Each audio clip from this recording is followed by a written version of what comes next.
ਜੇ ਪ੍ਰਸਾਦ ਕਰੇ ਪੁੰਨ ਬਹੁ ਦਾਨ, ਮਨ ਆਠ ਪੈਰ ਕਰ ਤਿਸਕਾ ਧਿਆਨ।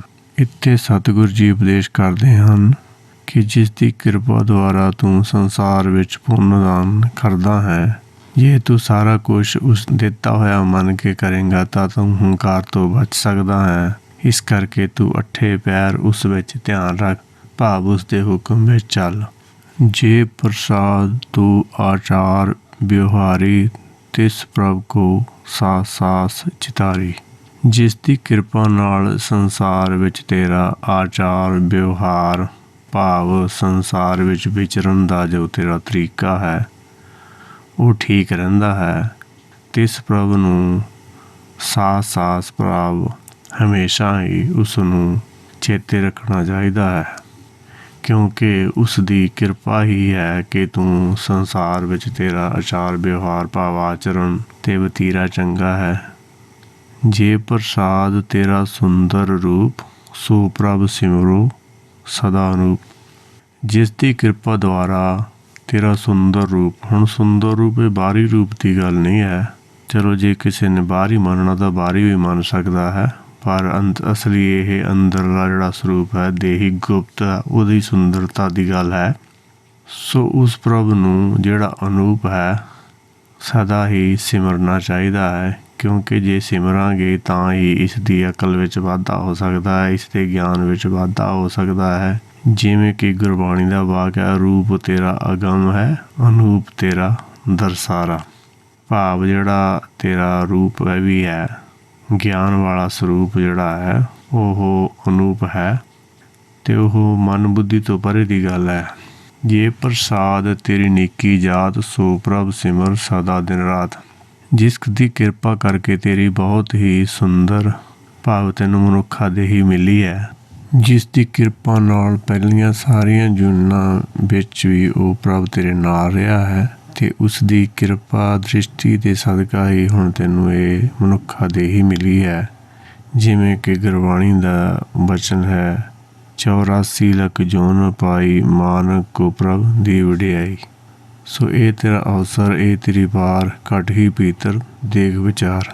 ਇਹ ਹੁਣ ਤੈਨੂੰ ਮਨੁੱਖਾ ਸਰੀਰ ਮਿਲਿਆ ਹੈ, ਜਿਸ ਵਿੱਚ ਤੂੰ ਆਪਣੇ ਆਤਮਾ ਦਾ ਗਿਆਨ ਲੈ ਸਕਦਾ ਹੈ ਅਤੇ ਜਨਮ ਮਰਨ ਦੇ ਚੱਕਰ ਨੂੰ ਕੱਟ ਸਕਦਾ ਹੈ। ਜਿਸ ਪ੍ਰਭ ਦੀਆਂ ਇੰਨੀਆਂ ਬਖਸ਼ਿਸ਼ਾਂ ਤੇਰੇ ਉੱਪਰ ਹਨ, ਤੈਨੂੰ ਉਸ ਦਾ ਸਿਮਰਨ ਕਰਨਾ ਚਾਹੀਦਾ ਹੈ, ਭਾਵ ਉਸ ਨੂੰ ਸਮਝਣਾ ਚਾਹੀਦਾ ਹੈ। ਜੇ ਪ੍ਰਸਾਦ ਤੇਰੀ ਪਾਤਰ ਹੈ, ਗੁਰ ਪ੍ਰਸਾਦ ਨਾਨਕ ਜਸ ਕਹੇ। ਇੱਥੇ ਸਤਿਗੁਰ ਜੀ ਉਪਦੇਸ਼ ਕਰਦੇ ਹਨ ਕਿ ਜਿਸ ਦੀ ਕਿਰਪਾ ਕਰਕੇ ਤੇਰੀ ਪੱਤ ਰਹਿੰਦੀ ਹੈ, ਭਾਵ ਤੂੰ ਸੰਸਾਰ ਵਿੱਚ ਇੱਜ਼ਤ ਮਾਣ ਮਹਿਸੂਸ ਕਰਦਾ ਹਾਂ ਜਾਂ ਤੈਨੂੰ ਇੱਜ਼ਤ ਮਾਣ ਮਿਲਦਾ ਹੈ, ਅਤੇ ਸਤਿਗੁਰ ਜੀ ਉਪਦੇਸ਼ ਕਰਦੇ ਹਨ ਕਿ ਅਸੀਂ ਉਸੇ ਦੀ ਹੀ ਕਿਰਪਾ ਦੁਆਰਾ ਉਸ ਦਾ ਜਸ ਕਰਦੇ ਹਾਂ, ਕਿਉਂਕਿ ਜਿਵੇਂ ਕਿ ਗੁਰਬਾਣੀ ਦਾ ਵਾਕ ਹੈ, ਤੁਮਰੀ ਉਸਤਤ ਤੁਮ ਤੇ ਹੋਏ। ਜਾਂ ਇੱਕ ਹੋਰ ਵਾਕ ਹੈ, ਜਿਸ ਨੂੰ ਤੂੰ ਜਣਾ ਹੈ ਸੋਈ ਜਨ ਜਾਣੇ। ਭਾਵ ਕਿ ਜਿਸ ਨੂੰ ਤੂੰ ਜਣਾਉਂਦਾ ਹੈ ਉਹੀ ਤੇਰੀ ਉਸਤਤ ਕਰ ਸਕਦਾ ਹੈ, ਨਹੀਂ ਤਾਂ ਹੋਰ ਦੂਸਰਾ ਕੋਈ ਨਹੀਂ ਕਰ ਸਕਦਾ। ਜੇ ਪ੍ਰਸਾਦ ਸੁਨੈ ਕਰਨ ਨਾਦ, ਜੇ ਪ੍ਰਸਾਦ ਪੇਖੇ ਬਿਸੰਵਾਦ। ਜਿਸ ਦੀ ਕਿਰਪਾ ਦੁਆਰਾ ਤੂੰ ਕੰਨਾਂ ਦੇ ਨਾਲ ਨਾਦ ਭਾਵ ਆਵਾਜ਼ ਸ਼ਬਦ ਸੁਣਦਾ ਹੈ, ਅਤੇ ਜਿਸ ਦੀ ਕਿਰਪਾ ਦੁਆਰਾ ਹੀ ਤੂੰ ਪੇਖੇ ਬਿਸਮਾਦ ਭਾਵ ਸੰਸਾਰ ਦੇ ਵਿੱਚ ਪਰਮੇਸ਼ਰ ਦੀਆਂ ਕਿਰਤਾਂ ਨੂੰ ਦੇਖ ਕੇ ਬਿਸਮਾਦ ਹੁੰਦਾ ਹੈ, ਭਾਵ ਅਸਚਰਜ ਹੁੰਦਾ ਹੈ। ਇਹ ਉਸੇ ਦੀ ਹੀ ਕਿਰਪਾ ਦੇ ਕਰਕੇ ਹੈ, ਨਹੀਂ ਤਾਂ ਤੈਨੂੰ ਕੁਝ ਵੀ ਸੁਣਾਈ ਨਹੀਂ ਦੇ ਸਕਦਾ। ਇੱਥੋਂ ਤੱਕ ਕਿ ਸਰੀਰਿਕ ਜਾਮਾ ਵੀ ਉਸ ਦੀ ਕਿਰਪਾ ਕਰਕੇ ਹੀ ਪ੍ਰਾਪਤ ਹੋਇਆ ਹੈ। ਜੇ ਪ੍ਰਸਾਦ ਬੋਲੇ ਅੰਮ੍ਰਿਤ ਰਸਨਾ, ਜੇ ਪ੍ਰਸਾਦ ਸੁਖ ਸਹਿਜੇ ਵਸਨਾ। ਜਿਸ ਦੀ ਕਿਰਪਾ ਦੁਆਰਾ ਤੂੰ ਆਪਣੀ ਬੁੱਧੀ ਦੇ ਨਾਲ ਅੰਮ੍ਰਿਤ ਵਚਨ ਬੋਲਦਾ ਹੈ, ਅਤੇ ਜਿਸ ਦੀ ਕਿਰਪਾ ਦੁਆਰਾ ਤੂੰ ਆਪਣੇ ਸਹਿਜੇ ਭਾਵ ਨਿੱਜ ਘਰ ਵਿੱਚ ਵਸਿਆ ਹੋਇਆ ਹੈ। ਜੇ ਪ੍ਰਸਾਦ ਹਸਤ ਕਰ ਚੱਲੈ, ਜੇ ਪ੍ਰਸਾਦ ਸੰਪੂਰਨ ਫਲ ਹੈ। ਜਿਸ ਦੀ ਕਿਰਪਾ ਦੁਆਰਾ ਹੀ ਤੇਰੇ ਹੱਥ ਚੱਲਦੇ ਹਨ, ਘਰ ਭਾਵ ਮਨ ਚਿੱਤ ਕੰਮ ਕਰਦਾ ਹੈ, ਕਿਉਂਕਿ ਸੰਸਾਰ ਵਿੱਚ ਇਹ ਵੀ ਉਸੇ ਦੀ ਕਿਰਪਾ ਹੈ ਕਿ ਤੁਹਾਡਾ ਸਰੀਰ ਕੰਮ ਕਰਦਾ ਹੈ, ਨਹੀਂ ਤਾਂ ਕਈਆਂ ਦੇ ਹੱਥ ਅਤੇ ਮਨ ਭਾਵ ਹੋਰ ਅਕਲ ਵੀ ਕੰਮ ਨਹੀਂ ਕਰਦੀ।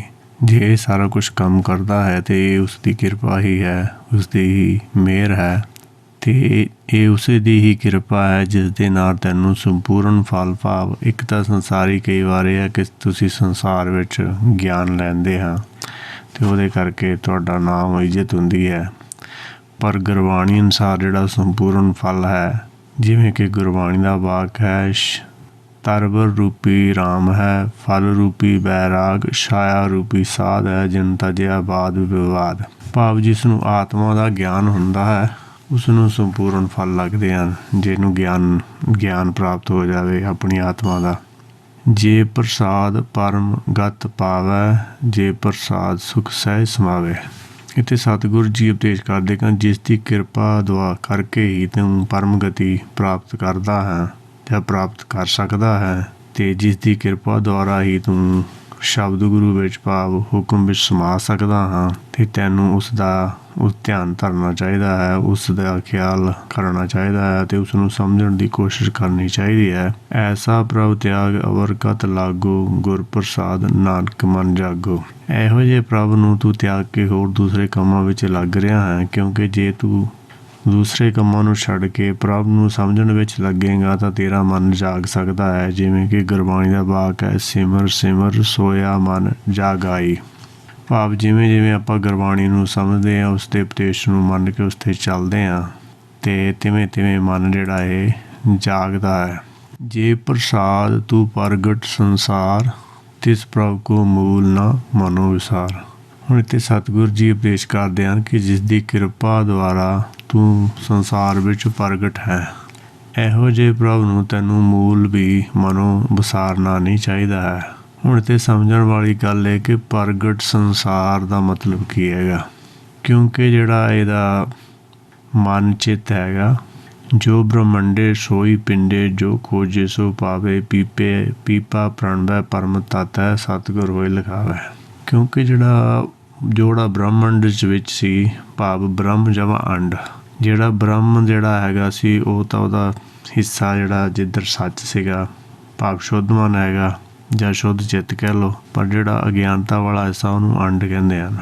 ਉਹ ਜਿਹੜਾ ਅੰਡ ਹੈਗਾ, ਮਾਤਾ ਦੇ ਗਰਭ ਵਿੱਚ ਉਹ ਅੰਡ ਅਲੱਗ ਹੋ ਜਾਂਦਾ ਹੈਗਾ ਅਤੇ ਉਹ ਅੰਡ ਦਾ ਹੀ ਸਰੀਰ ਬਣਦਾ ਹੈ। ਅਤੇ ਉਹ ਸਰੀਰ ਜਦੋਂ ਮਾਂ ਦੇ ਗਰਭ ਵਿੱਚ ਵੀ ਇਹ ਪ੍ਰਗਟ ਨਹੀਂ ਹੈ, ਉੱਥੇ ਵੀ ਇਹ ਸਿਰਫ ਉਰਦ ਧਿਆਨ ਧਰਤੇ ਵਾਲੀ ਗੱਲ ਹੈਗੀ, ਉੱਥੇ ਕਿ ਆਪਣਾ ਸਰੀਰ ਬਣਾ ਰਿਹਾ ਹੈ, ਪਰ ਪ੍ਰਗਟ ਨਹੀਂ ਹੈ। ਪ੍ਰਗਟ ਸਿਰਫ ਇਸ ਸੰਸਾਰ ਵਿੱਚ ਆ ਕੇ ਹੀ ਹੁੰਦਾ ਹੈ। ਜਿਵੇਂ ਕਿ ਗੁਰਬਾਣੀ ਦਾ ਵਾਕ ਹੈ, ਗਰਭੇ ਵਿੱਚ ਨਿਕਲ ਆਇਆ, ਖਸਮ ਵਿਸਾਰ ਧੁਨੀ ਚਿੱਤ ਲਾਇਆ।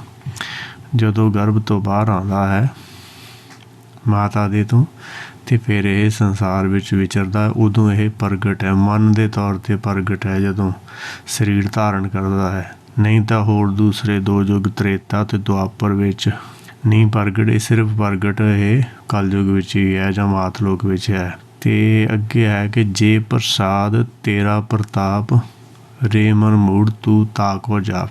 ਹੁਣ ਇੱਥੇ ਸਤਿਗੁਰੂ ਜੀ ਉਪਦੇਸ਼ ਕਰਦੇ ਹਨ ਕਿ ਜਿਸ ਦੀ ਕਿਰਪਾ ਨਾਲ ਤੇਰਾ ਪ੍ਰਤਾਪ ਹੈਗਾ, ਭਾਵ ਸੰਸਾਰ ਵਿੱਚ ਤੈਨੂੰ ਜਾਣਿਆ ਜਾਂਦਾ ਹੈਗਾ, ਅਤੇ ਇਹ ਮੇਰੇ ਮੂੜ ਮਨ ਤੂੰ ਉਹਨੂੰ ਕਿਉਂ ਨਹੀਂ ਜਾਪ, ਉਹਦਾ ਭਾਵ ਉਹਨੂੰ ਸਮਝਦਾ ਕਿਉਂ ਨਹੀਂ ਹੈ। ਜਾਪ ਦਾ ਮਤਲਬ ਹੈ ਸਮਝਣਾ।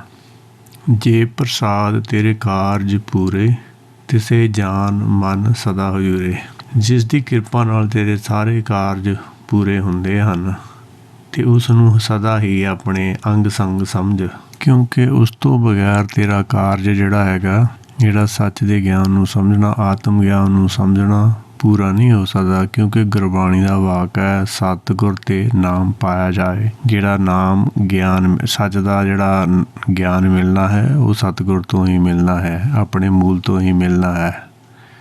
ਅਤੇ ਇਸੇ ਤਰ੍ਹਾਂ ਭਗਤ ਕਬੀਰ ਜੀ ਦਾ ਵੀ ਸ਼ਬਦ ਹੈ, ਦੋ ਮਿਲ ਕਾਰਜ ਉਪਜੈ, ਰਾਮ ਨਾਮ ਸੰਜੋਗ। ਜਿੰਨਾ ਚਿਰ ਮਨ 'ਚ ਇੱਕ ਨਹੀਂ ਹੁੰਦੇ, ਉਨਾ ਚਿਰ ਇਹ ਕਾਰਜ ਪੂਰਾ ਨਹੀਂ ਹੋ ਸਕਦਾ। ਅਤੇ ਰਾਮ ਨਾਮ ਭਾਵ ਸੱਚ ਦੇ ਗਿਆਨ ਦਾ ਜਿਹੜਾ ਸੰਜੋਗ ਉਦੋਂ ਹੀ ਆਉਣਾ ਹੈ, ਉਨਾ ਚਿਰ ਨਹੀਂ ਆਉਣਾ ਜਿੰਨਾ ਚਿਰ ਆਪਣਾ ਮਨ ਮਾਇਆ ਵਿੱਚ ਫਸਿਆ ਹੈ, ਉਨਾ ਚਿਰ ਨਹੀਂ ਕਾਰਜ ਪੂਰਾ ਹੋ ਸਕਦਾ।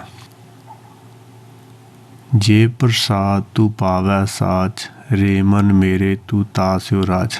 ਹੁਣ ਇਸ ਪੰਕਤੀ ਵਿੱਚ ਸਤਿਗੁਰੂ ਜੀ ਉਪਦੇਸ਼ ਕਰਦੇ ਹਨ ਕਿ ਜਿਸ ਦੀ ਕਿਰਪਾ ਦੁਆਰਾ ਤੂੰ ਸੱਚ ਨੂੰ ਪਾ ਸਕਦਾ ਹਾਂ, ਸੱਚ ਨੂੰ ਸਮਝ ਸਕਦਾ ਹਾਂ। ਹੇ ਮੇਰੇ ਮਨ, ਤੂੰ ਉਹਦੇ ਨਾਲ ਰਾਜ ਭਾਵ ਉਹਦੇ ਵਿੱਚ ਧਿਆਨ ਰੱਖ, ਕਿਉਂਕਿ ਧੁਨ ਮੈਂ ਧਿਆਨ ਮੈਂ ਜਾਣਿਆ ਗੁਰਮੁਖੀ ਕਥ ਕਹਾਣੀ। ਕਿਉਂਕਿ ਉਸ ਵਿੱਚ ਧਿਆਨ ਲਾਉਣ ਤੋਂ ਬਾਅਦ ਹੀ ਧਿਆਨ ਰੱਖਣ ਵਿੱਚ ਹੀ ਸਮਝ ਆਉਣੀ ਹੈ ਕਿ ਸੱਚ ਕੀ ਹੁੰਦਾ ਹੈ, ਭਾਵ ਆਤਮਾ ਕੀ ਹੈ। ਜੇ ਪ੍ਰਸਾਦ ਸਭ ਕੀ ਗਤ ਹੋਈ, ਨਾਨਕ ਜਾਪ ਜਪੇ ਜਪ ਸੋਈ। ਜਿਸ ਦੀ ਕਿਰਪਾ ਦੁਆਰਾ ਸਾਰਿਆਂ ਦੀ ਗਤੀ ਹੁੰਦੀ ਹੈ, ਨਾਨਕ ਜੀ ਕਹਿੰਦੇ ਹਨ, ਉਸ ਜਾਪ ਨੂੰ ਸਮਝਣਾ ਚਾਹੀਦਾ ਹੈ ਅਤੇ ਜਿਹੜਾ ਜਪ ਕੇ ਉਹਦੇ ਵਰਗਾ ਹੀ ਹੋ ਜਾਂਦਾ ਹੈ। ਹੁਣ ਇਸ ਦਾ ਮਤਲਬ ਇਹ ਹੈ ਕਿ ਜਿਹੜਾ ਗੁਰਬਾਣੀ ਦਾ ਉਪਦੇਸ਼ ਹੈ, ਉਹਦੇ ਨਾਲ ਪਹਿਲਾਂ ਤਾਂ ਮਨ ਦੀ ਜਿਹੜੀ ਅਗਿਆਨਤਾ ਦੂਰ ਹੁੰਦੀ ਹੈ। ਮਨ ਮਾਇਆ ਵੱਲੋਂ ਸਿਰਫ ਮੂੰਹ ਹੀ ਮੋੜਦਾ ਹੈ, ਆਪਣੇ ਮੂਲ ਨੂੰ ਸਮਝਣ ਵੱਲ ਲੱਗਦਾ ਹੈ ਅਤੇ ਜਿਵੇਂ ਸਮਝਣ ਵਿੱਚ ਲੱਗਦਾ ਹੈ ਅਤੇ ਉਵੇਂ ਇਹਨੂੰ ਗਿਆਨ ਹੁੰਦਾ ਹੈ। ਕਿਉਂਕਿ ਪਹਿਲਾਂ ਗੁਰਬਾਣੀ ਦਾ ਉਪਦੇਸ਼ ਨੂੰ ਸੁਣ ਕੇ ਮੰਨਦਾ ਹੈ, ਫਿਰ ਉਸ 'ਤੇ ਚੱਲਦਾ ਹੈ। ਜਿਵੇਂ ਇਹ ਸ਼ਬਦ ਨੂੰ ਭਾਵ ਸੱਚ ਕਰਨੀ, ਸੱਚ ਤਾਕੇ ਰਹਿਤ, ਸੱਚ ਹਿਰਦੇ ਸਤਮੁਖ ਕਹਿਤ। ਜਦੋਂ ਸੱਚ ਦੀ ਕਰਨੀ ਹੋ ਜਾਂਦੀ ਹੈ ਇਹਦੇ ਵਿੱਚ ਆਚਾਰ ਵਿਹਾਰ ਵਿੱਚ, ਅਤੇ ਫਿਰ ਇਹ ਸੱਚ ਹੀ ਬੋਲਦਾ ਹੈ ਅਤੇ ਸੱਚ ਇਹਦੀ ਰਹਿਤ ਹੋ ਜਾਂਦੀ ਹੈ। ਫਿਰ ਇਹ ਜਿਹਨੂੰ ਜਿਹੜਾ ਹੈਗਾ ਇਸ ਜਾਪ ਦੀ ਸਮਝ ਆਉਂਦੀ ਹੈ, ਭਾਵ ਸੱਚ ਦੇ ਗਿਆਨ ਦੀ ਸਮਝ ਆਉਂਦੀ ਹੈ। ਫਿਰ ਉਸ ਨੂੰ ਸਮਝਦਾ ਇਹ ਸੱਚ ਸਰੂਪ ਹੀ ਹੋ ਜਾਂਦਾ ਹੈ। ਜਿਵੇਂ ਕਿ ਗੁਰਬਾਣੀ ਦਾ ਵਾਕ ਹੈ, ਬੋਲੇ ਭਰਤਰੀ ਸਤ ਸਰੂਪ, ਪਰਮ ਤੰਤ ਮੈਂ ਰੇਖ ਨਾ ਰੂਪ। ਆਪ ਜਪਾਏ ਜਪੈ ਸੋ ਨਾਉ, ਆਪ ਗਵਾਏ ਸੋ ਹਰ ਗੁਣ ਗਾਓ। ਇਹ 'ਤੇ ਸਤਿਗੁਰੂ ਜੀ ਉਪਦੇਸ਼ ਕਰਦੇ ਹਨ ਕਿ ਆਪ ਜਪਾਏ, ਜਿਸ ਨੂੰ ਆਪ ਸਮਝਾਉਂਦਾ ਹੈ ਉਹ ਇਸ ਨਾਮ ਨੂੰ ਸਮਝ ਸਕਦਾ ਹੈ, ਅਤੇ ਜਿਸ ਨੂੰ ਉਹ ਆਪ ਗਵਾਉਂਦਾ ਹੈ ਉਹ ਹੀ ਉਹਦੇ ਗੁਣ ਗਾ ਸਕਦਾ ਹੈ। ਹੁਣ ਇੱਥੇ ਜਪੇ ਸੋ ਨਾਉ ਦਾ ਮਤਲਬ ਕੀ ਹੋਇਆ? ਇਸ ਦਾ ਮਤਲਬ ਹੈ ਕਿ ਸਾਨੂੰ ਜੇ ਅਸੀਂ ਆਪਣੀ ਬੁੱਧੀ ਦੇ ਨਾਲ ਸੱਚ ਨੂੰ ਸਮਝਣ ਦੀ ਕੋਸ਼ਿਸ਼ ਕਰਦੇ ਹਾਂ ਤਾਂ ਨਹੀਂ ਸਮਝ ਸਕਦੇ, ਕਿਉਂਕਿ ਗੁਰਬਾਣੀ ਦਾ ਵਾਕ ਹੈ, ਤੂੰ ਸਮਰੱਥ ਵੱਡਾ ਮੇਰੀ ਮਤ ਥੋੜ੍ਹੀ ਰਾਮ, ਅਗਾਧ ਬੋਧ ਅਪਾਰ ਕਰਤੇ ਮੋਹਿ ਨੀਚ ਕਛੂ ਨਾ ਜਾਣਾ। ਭਾਵ ਤੂੰ ਵੱਡਾ ਹੈ, ਤੇਰਾ ਗਿਆਨ ਬਹੁਤ ਵੱਡਾ ਹੈ ਅਤੇ ਮੈਂ ਮੂਰਖ ਹੈਗਾ, ਮੈਨੂੰ ਇਹਦੀ ਸਮਝ ਨਹੀਂ ਹੈਗੀ, ਤੂੰ ਆਪ ਹੀ ਸਮਝਾ ਦੇ। ਹੁਣ ਜੇ ਤਾਂ ਆਪਾਂ ਗੁਰਬਾਣੀ ਨੂੰ, ਜਿਵੇਂ ਕਿ ਗੁਰਬਾਣੀ ਦਾ ਵਾਕ ਹੈ, ਬਾਣੀ ਗੁਰੂ ਹੈ ਬਾਣੀ, ਵਿੱਚ ਬਾਣੀ ਅੰਮ੍ਰਿਤ ਸਾਰੇ, ਗੁਰਬਾਣੀ ਕਹੇ ਸੇਵਕ ਜਨ ਮਾਨੇ, ਪ੍ਰਤੱਖ ਗੁਰੂ ਨਿਸਤਾਰੇ। ਭਾਵ ਜੇ ਬਾਣੀ ਨੂੰ ਆਪਾਂ ਸੱਚੀ ਬਾਣੀ ਸਮਝ ਕੇ ਉਸ ਤੋਂ ਬਾਣੀ ਤੋਂ ਸਮਝਣ ਦੀ ਕੋਸ਼ਿਸ਼ ਕਰੀ, ਕਿਉਂਕਿ ਬਾਣੀ ਗੁਰੂ ਹੈ, ਤਾਂ ਉਸਦਾ ਗਿਆਨ ਤੁਹਾਡੇ ਅੰਦਰ ਪ੍ਰਤੱਖ ਹੋ ਜਾਏਗਾ। ਪਰ ਜੇ ਆਪਾਂ ਆਪਣੀ ਮਨਮਤ ਜੋ ਆਲੇ ਦੁਆਲੇ ਸੁਣੀਆਂ ਸੁਣਾਈਆਂ ਗੱਲਾਂ ਹਨ, ਜਿਵੇਂ ਜਿਹੜੇ ਟੀਕੇ ਇਹਨਾਂ ਨੇ ਸਿਮਰ ਸ਼ਾਸਤਰ ਨੂੰ ਮੁੱਖ ਰੱਖ ਕੇ ਉਹ ਹੀ ਅਰਥ ਇੱਥੇ ਲਾਏ ਹਨ, ਉਹਦੇ ਹਿਸਾਬ ਨਾਲ ਸਮਝਾਂਗੇ ਤਾਂ ਨਹੀਂ ਸਮਝ ਸਕਦੇ। ਪਰ ਜੇ ਆਪਾਂ ਗੁਰੂ ਅੱਗੇ ਅਰਦਾਸ ਬੇਨਤੀ ਕਰੀਏ ਤਾਂ ਉਹ ਆਪ ਸਮਝਾ ਸਕਦਾ ਹੈ। ਜਿਵੇਂ ਕਿ ਗੁਰਬਾਣੀ ਦਾ ਵਾਕ ਹੈ, ਸਤ ਸੰਤੋਖ ਹੋਵੇ ਅਰਦਾਸ, ਤਾਂ ਸੁਣ ਸਾਧੂ ਬਹਾਲੇ ਪਾਸ। ਜੇ ਸਾਡੇ ਅੰਦਰ ਸੱਚ ਸਮਝਣ ਦੀ ਇੱਛਾ ਹੋਵੇ ਤਾਂ ਫਿਰ ਆਪਣੇ ਕੋਲ ਬਿਠਾਲ ਕੇ ਆਪਾਂ ਨੂੰ ਸਮਝਾ ਦਿੰਦਾ ਹੈ ਕਿ ਗੁਰਬਾਣੀ ਵਿੱਚ ਅਸਲ ਵਿੱਚ ਕਿਹਾ ਕੀ ਗਿਆ ਹੈ, ਇਸ ਸ਼ਬਦ ਦਾ ਅਸਲੀ ਮਤਲਬ ਕੀ ਹੈ। ਹੁਣ ਇੱਥੇ ਇਹੋ ਹੀ ਹੈ ਕਿ ਜਿਸ ਨੂੰ ਉਹ ਜਪਾਉਂਦਾ ਹੈ ਉਹੀ ਨਾਮ ਨੂੰ ਜਪ ਸਕਦਾ ਹੈ, ਅਤੇ ਜਿਸ ਨੂੰ ਉਹ ਗਵਾਉਂਦਾ ਹੈ ਉਹੀ ਉਹਦੇ ਗੁਣ ਗਾ ਸਕਦਾ ਹੈ। ਪ੍ਰਭ ਕਿਰਪਾ ਤੇ ਹੋਏ ਪ੍ਰਗਾਸ, ਪ੍ਰਭ ਦਇਆ ਤੇ ਕਮਲ ਵਿਕਾਸ। ਜਿਸ 'ਤੇ ਪ੍ਰਭ ਦੀ ਕਿਰਪਾ ਹੁੰਦੀ ਹੈ, ਬਖਸ਼ਿਸ਼ ਹੁੰਦੀ ਹੈ, ਉਹਦੇ ਅੰਦਰ ਪ੍ਰਗਾਸ ਹੋ ਜਾਂਦਾ ਹੈ, ਉਸ ਨੂੰ ਗੁਰਬਾਣੀ ਦੀ ਸਮਝ ਆਉਣੀ ਸ਼ੁਰੂ ਹੋ ਜਾਂਦੀ ਹੈ। ਅਤੇ ਪਰਮੇਸ਼ਰ ਦੀ ਕਿਰਪਾ ਦੇ ਨਾਲ ਹੀ, ਦਇਆ ਦੇ ਨਾਲ ਹੀ ਜਿਹੜਾ ਅੰਦਰ ਉਸਦੇ ਕਮਲ ਵਿਕਾਸ ਭਾਵ ਉਸਦੇ ਅੰਦਰ ਚਾਨਣਾ ਹੋ ਜਾਂਦਾ ਹੈਗਾ। ਮਨ ਖਿੜਿਆ ਹਰਿਆ ਬਾਗ ਬਣ ਜਾਂਦਾ ਹੈਗਾ ਅਤੇ ਹਮੇਸ਼ਾ ਉਹ ਪ੍ਰਸੰਨ ਰਹਿੰਦਾ ਹੈ, ਖੁਸ਼ ਰਹਿੰਦਾ ਹੈ। ਪ੍ਰਭ ਸੋ ਪ੍ਰਸੰਨ ਬਸੇ ਮਨ ਸੋਏ, ਪ੍ਰਭ ਦਇਆ ਤੇ ਮਤ ਉੱਤਮ ਹੋਏ। ਜਿਸ ਦੇ ਅੰਦਰ ਸੱਚ ਨੂੰ ਮਿੱਠਾ ਲੱਗਣ ਲੱਗ ਜਾਵੇ, ਗੁਰਬਾਣੀ ਦਾ ਉਪਦੇਸ਼ ਮਿੱਠਾ ਲੱਗਣ ਲੱਗ ਜਾਵੇ, ਭਾਵ ਗੁਰਬਾਣੀ ਨੂੰ ਸੁਣ ਕੇ ਮੰਨ ਲਵੇ, ਉਸ 'ਤੇ ਚੱਲਣ ਲੱਗ ਜਾਵੇ, ਅਤੇ ਸਮਝੋ ਕਿ ਪ੍ਰਭ ਉਹਦੇ 'ਤੇ ਬਹੁਤ ਪ੍ਰਸੰਨ ਹੈਗਾ। ਅਤੇ ਪ੍ਰਭ ਦੀ ਦਇਆ ਦੇ ਨਾਲ ਹੀ ਮੱਤ ਜਿਹੜੀ ਇਹ ਉੱਤਮ ਹੁੰਦੀ ਹੈ, ਅਤੇ ਸਮਝੋ ਉਹਦੀ ਦਇਆ ਹੈ ਤਾਂ ਇਸ ਕਰਕੇ ਜਿਹੜੀ ਮੱਤ ਹੈਗੀ ਹੈ ਇਹ ਸੱਚ ਨੂੰ ਸਮਝ ਰਹੀ ਹੈ, ਉੱਤਮ ਬਣ ਰਹੀ ਹੈ। ਸਰਬ ਨਿਧਾਨ ਪ੍ਰਭ ਤੇਰੀ ਮਾਇਆ, ਆਪੂ ਕਛੂ ਨ ਕਿਨਹੂ ਲਾਇਆ। ਹੁਣ ਸਰਬ ਨਿਧਾਨ ਦਾ ਇੱਥੇ ਮਤਲਬ ਕੀ ਹੈ? ਸਰਬ ਨਿਧਾਨ ਦਾ ਮਤਲਬ ਹੈ ਕਿ ਜਿਸ ਨੂੰ ਸੱਚ ਦਾ ਗਿਆਨ ਹੋ ਜਾਂਦਾ ਹੈ, ਜਿਸ ਦੇ ਅੰਦਰ ਸ਼ਬਦ ਗੁਰੂ ਪ੍ਰਗਟ ਹੋ ਜਾਂਦਾ ਹੈ, ਉਸ ਨੂੰ ਸਾਰੇ ਹੀ ਸਮਝੋ ਖਜ਼ਾਨੇ ਮਿਲ ਗਏ ਹਨ। ਜਿਵੇਂ ਕਿ ਗੁਰਬਾਣੀ ਦਾ ਵਾਕ ਹੈ, ਸਭੇ ਥੋਕ ਪ੍ਰਾਪਤੇ ਜੇ ਆਵੈ ਇੱਕ ਹੱਥ, ਜਨਮ ਪਦਾਰਥ ਸਫਲ ਹੈ ਜੇ ਸੱਚਾ ਸ਼ਬਦ ਕਥ, ਗੁਰ ਤੇ ਮਹਿਲ ਪ੍ਰਾਪਤੇ ਜਿਸ ਲਿਖਿਆ ਹੋਵੇ ਮਤ। ਭਾਵ ਸਾਰੇ ਖਜ਼ਾਨੇ, ਜਿਵੇਂ ਇੱਥੇ ਆਇਆ ਕਿ ਸਰਬਧਾਨ, ਸਾਰੇ ਪ੍ਰਾਪਤ ਹੋ ਜਾਂਦੇ ਹਨ ਜੇ ਇੱਕ ਦੀ ਸਮਝ ਆ ਜਾਏ, ਭਾਵ ਇੱਕ ਕੀ ਹੈ, ਅਤੇ ਉਸ ਦਾ ਜਨਮ ਪਦਾਰਥ ਸਫਲ ਹੋ ਜਾਂਦਾ ਹੈ ਅਤੇ ਉਹ ਸੱਚੇ ਸ਼ਬਦ ਦੀ ਕਥਿਆ ਕਰਦਾ ਹੈ ਜਾਂ ਕਥਨ ਕਰਦਾ ਹੈ।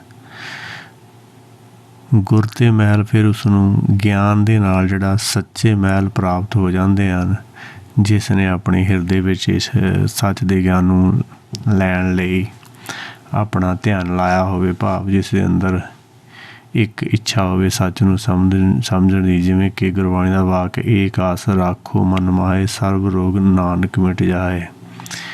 ਕਿਉਂਕਿ ਜਿਸ ਦੇ ਅੰਦਰ ਇੱਕ ਨੂੰ ਮਿਲਣ ਦੀ ਇੱਛਾ ਹੈ ਅਤੇ ਉਸ ਨੂੰ ਫਿਰ ਉਸ ਤੋਂ ਵਧੀਆ ਇੱਛਾ ਹੋਰ ਕੋਈ ਨਹੀਂ ਹੈ। ਇਸ ਤਰ੍ਹਾਂ ਇਹ ਇੱਥੇ ਵੀ ਇਹੋ ਹੀ ਆਇਆ ਹੈ ਕਿ ਸਰਬ ਨਿਧਾਨ ਪ੍ਰਭ ਤੇਰੀ ਮਾਇਆ, ਆਪੂ ਕਛੂ ਨ ਕਿਹਨੂੰ ਲਿਆ। ਕਿ ਜਿਹੜੇ ਸਾਰੇ ਖਜ਼ਾਨੇ ਹੈ ਉਹ ਤੇਰੀ ਮਿਹਰ ਨਾਲ ਹੀ ਮਿਲਦੇ ਹਨ, ਅਤੇ ਆਪਣੇ ਯਤਨ ਨਾਲ, ਭਾਵ ਆਪਣੀ ਬੁੱਧੀ ਨਾਲ ਜੇ ਕੋਈ ਸਮਝਣ ਦੀ ਕੋਸ਼ਿਸ਼ ਕਰਦਾ ਹੈ ਤਾਂ ਉਸ ਨੂੰ ਇਸ ਦੀ ਸਮਝ ਨਹੀਂ ਆ ਸਕਦੀ। ਜਿਤ ਜਿਤ ਲਾਵੋ ਤਿਤ ਲੱਗੇ ਹਰ ਨਾਥ, ਨਾਨਕ ਇਨਕੇ ਕਛੂ ਨ ਹਾਥ। ਹੁਣ ਇੱਥੇ ਬੁੱਧੀ ਆਪਣੇ ਮਨ ਨੂੰ ਸਤਿਗੁਰ ਜੀ ਨਾਲ, ਭਾਵ ਆਪਣੇ ਮੂਲ ਨਾਲ ਜੋੜਨ ਦੀ ਕੋਸ਼ਿਸ਼ ਕਰ ਰਹੀ, ਉਹਨੂੰ ਸਮਝਾ ਰਹੀ ਹੈ ਕਿ ਤੂੰ ਉਸ ਦੇ ਹੁਕਮ ਵਿੱਚ ਚੱਲ। ਕਿਉਂਕਿ ਜਿਵੇਂ ਜਿਵੇਂ ਉਹਨੇ ਲਾਇਆ ਹੈ ਤਿਵੇਂ ਤਿਵੇਂ ਆਪਾਂ ਲੱਗੇ ਹਾਂ, ਕਿਉਂਕਿ ਉਹ ਨਾਥ ਹੈ, ਆਪ ਨਾਥ ਨਾਥੀ ਸਭ ਜਾ ਕੀ, ਰਿੱਧ ਸਿਤਵਰਾ ਸਾਧ। ਕਿਉਂਕਿ ਸਾਰਾ ਕੁਛ ਜਿਹੜਾ ਉਸ ਦੇ ਹੱਥ ਵਿੱਚ ਹੈ, ਜਿਸ ਤਰ੍ਹਾਂ ਉਸਨੇ ਲਾਇਆ ਹੈ ਆਪਾਂ ਉਹੀ ਕੀਤਾ ਹੈ। ਅਤੇ ਇੱਥੇ ਬੁੱਧੀ ਮਨ ਨੂੰ ਸਮਝਾ ਰਹੀ ਹੈ ਕਿ ਆਪਾਂ ਆਪਣੇ ਆਪ ਕੁਛ ਨਹੀਂ ਕਰ ਸਕਦੇ। ਜਿਵੇਂ ਕਿ ਗੁਰਬਾਣੀ ਦਾ ਇੱਕ ਹੋਰ ਵਾਕ ਹੈ, ਹਰ ਜੀਉ ਭਾਵੈ ਸੋਈ ਜੀਉ ਕਰੰਨ।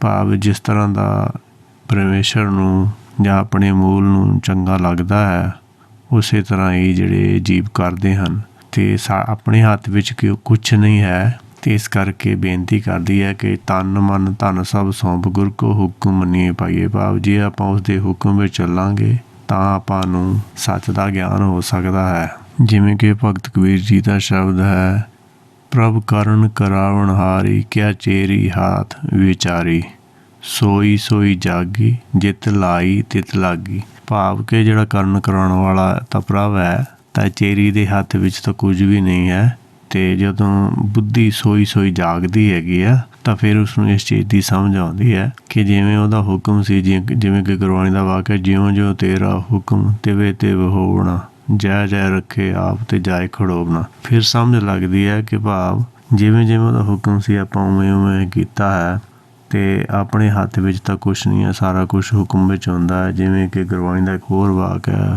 ਹੁਕਮੇ ਅੰਦਰ ਸਭ ਕੋ ਬਾਹਰ ਹੁਕਮ ਨਾ ਕੋਏ, ਨਾਨਕ ਹੁਕਮੇ ਜੇ ਬਜੇ ਤਾਂ ਹਉਮੈ ਕਹਿ ਨਾ ਕੋਏ। ਭਾਵ ਕਿ ਸਾਰਾ ਕੁਛ ਹੁਕਮ ਵਿੱਚ ਹੁੰਦਾ ਹੈ, ਅਤੇ ਜੇ ਆਪਾਂ ਹੁਕਮ ਨੂੰ ਬੁੱਝ ਲਈਏ ਤਾਂ ਫਿਰ ਹਉਮੈ ਨਹੀਂ ਰਹਿ ਜਾਂਦੀ ਹੈਗੀ। ਫਿਰ ਆਪਾਂ ਨੂੰ, ਕਿਉਂਕਿ ਹਉਮੈ ਤਾਂ ਸਿਰਫ ਮੰਨੀ ਹੋਈ ਚੀਜ਼ ਹੈਗੀ, ਇਸ ਨੇ ਮੰਨ ਲਿਆ ਕਿ ਮੈਂ ਕਰਦਾ ਹਾਂ, ਉਹਦੇ ਕਰਕੇ ਇਹ ਆਪਣੇ ਆਪ ਨੂੰ ਸਰੀਰ ਸਮਝਦਾ ਹੈ। ਜਿਉਂ ਜਿਉਂ ਇਹਨੂੰ ਸਮਝ ਪੈਂਦੀ ਹੈ ਕਿ ਮੈਂ ਤਾਂ ਕੁਛ ਕਰ ਨਹੀਂ ਸਕਦਾ, ਤਿਵੇਂ ਤਿਵੇਂ ਇਸ ਦਾ ਗਿਆਨ ਵੱਧਦਾ ਜਾਂਦਾ ਹੈ, ਤਾਂ ਇਸ ਨੂੰ ਭਾਣਾ ਮਿੱਠਾ ਲੱਗਣ ਲੱਗ ਜਾਂਦਾ ਹੈ। ਇਸ ਤਰ੍ਹਾਂ ਇਹ ਹੌਲੀ ਹੌਲੀ ਗੁਰਬਾਣੀ ਦੇ ਉਪਦੇਸ਼ ਨੂੰ ਸੁਣ ਕੇ ਮੰਨ ਕੇ ਜਦੋਂ ਉਸ 'ਤੇ ਚੱਲਦਾ ਹੈ, ਅਤੇ ਚੱਲਣ ਦੇ ਨਾਲ ਨਾਲ ਇਸ ਦੀ ਪਹਿਲਾਂ ਤਾਂ ਗਿਆਨਤਾ ਦੂਰ ਹੁੰਦੀ ਹੈ। ਜਿਵੇਂ ਜਿਵੇਂ ਗਿਆਨਤਾ ਦੂਰ ਹੁੰਦੀ ਹੈ, ਤਿਵੇਂ ਤਿਵੇਂ ਇਹਦੀ ਜਿਹੜੀਆਂ ਸੰਸਾਰਿਕ ਮਨੌਤਾਂ ਜੋ ਮੰਨੀਆਂ ਹੋਈਆਂ ਹਨ, ਝੂਠਾ ਸੁਣ ਕੇ ਗਿਆਨ ਜਿਹੜੀ ਇਹਨੇ ਆਪਣੀ ਮੱਤ ਬਣਾਈ ਹੈ ਉਹਨੂੰ ਛੱਡ ਦਿੰਦਾ ਹੈ, ਅਤੇ ਗੁਰਮਤ ਲੈ ਲੈਂਦਾ ਹੈ। ਉਸ ਦੇ ਨਾਲ ਇਸਦਾ ਜਿਹੜਾ ਹੈਗਾ ਅਗਿਆਨਤਾ ਖਤਮ ਹੋ ਜਾਂਦੀ ਹੈ, ਅਤੇ ਇਸ ਨੂੰ ਸੱਚ ਦੀ ਸਮਝ ਆਉਣ ਲੱਗ ਜਾਂਦੀ ਹੈ। ਵਾਹਿਗੁਰੂ ਜੀ ਕਾ ਖਾਲਸਾ, ਵਾਹਿਗੁਰੂ ਜੀ ਕੀ ਫਤਿਹ।